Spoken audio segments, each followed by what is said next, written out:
about world hunger, do you ever think about your own country? Most Americans hardly do, because the media feeds into us that the people who really need our help are malnourished kids in a far-off country. But actually, some of the people who need our help the most are the people who are living right in our own neighborhood. My name is Candace Asbury, and I am a volunteer at a local food pantry that serves over 400 families a month. Hunger is a pressing issue that affects us in our own backyard, but there are ways we can help.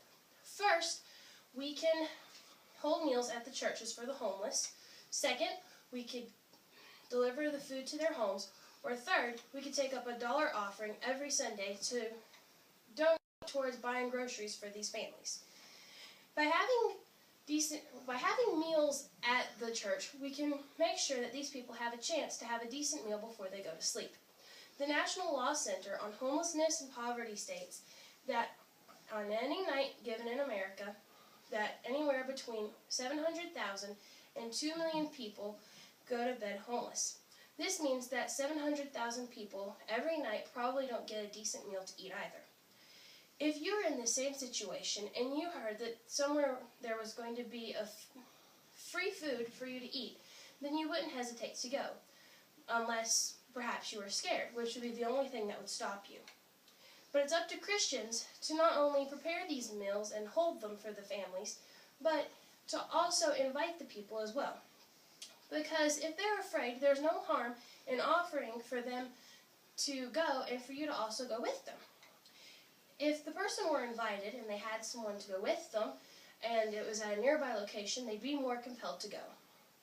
When it comes to those who can't leave their homes, we could always deliver the food to them. They might not be able to leave due to age or illness or possibly lack of transportation.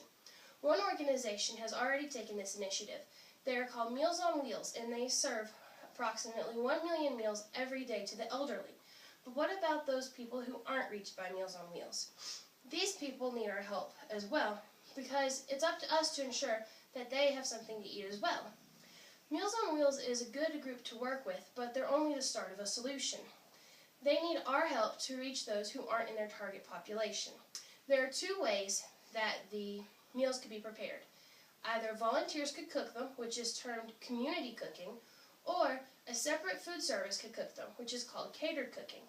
Personally, I think that community cooking would be more rewarding because by not only delivering the meals to the people, but by cooking them yourself, you're really putting the needs of that family before your own. Lastly, churches. We should really take up a separate offering for to buy groceries for the needy of $1, along with our normal tithes and offerings that we take up every day. According to the Hartford Institute of Religion Research, there's an average of 75 attendees on Sundays at churches.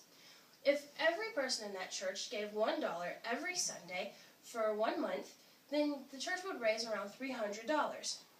The United States Department of Agriculture said that on a thrifty plan for a family of 4 to eat for 1 week, it would cost approximately $146.40. This means that the church, if they raised the $300, could feed 1 family for 2 weeks, or 1 family for 2 weeks, or 2 families for 1 week. A simple gift of something as simple as $1, which we all normally carry in our pockets, would go a very long way. Renowned author J.R.R. Tolkien stated that if we placed more values on food and cheer and song than rather on our hoarded gold, it would be a merrier world. This quote shows that if we aren't greedy with our money, then we could really make a difference. Money is something good to have. You always make purchases, but you don't remember how much they cost. You remember what you did with them.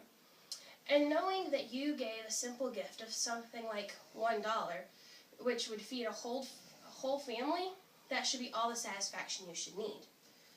Hunger is an issue that affects everyone. It happens even here in America, and we don't have to call any special numbers or give to any certain organizations. We can do it right here within our churches. There are 3 different ways that we can help our brothers and sisters. We can always hold meals at the churches, deliver them to their homes, or take up a separate offering of something like $1 to go towards buying them some groceries. God never wants His children to be in want because that's not how He established the world to be. If we have more than enough of something, then we should share. It's the golden rule, to treat others the way we would want to be treated. And wouldn't you want, if you were in need, for someone to help you?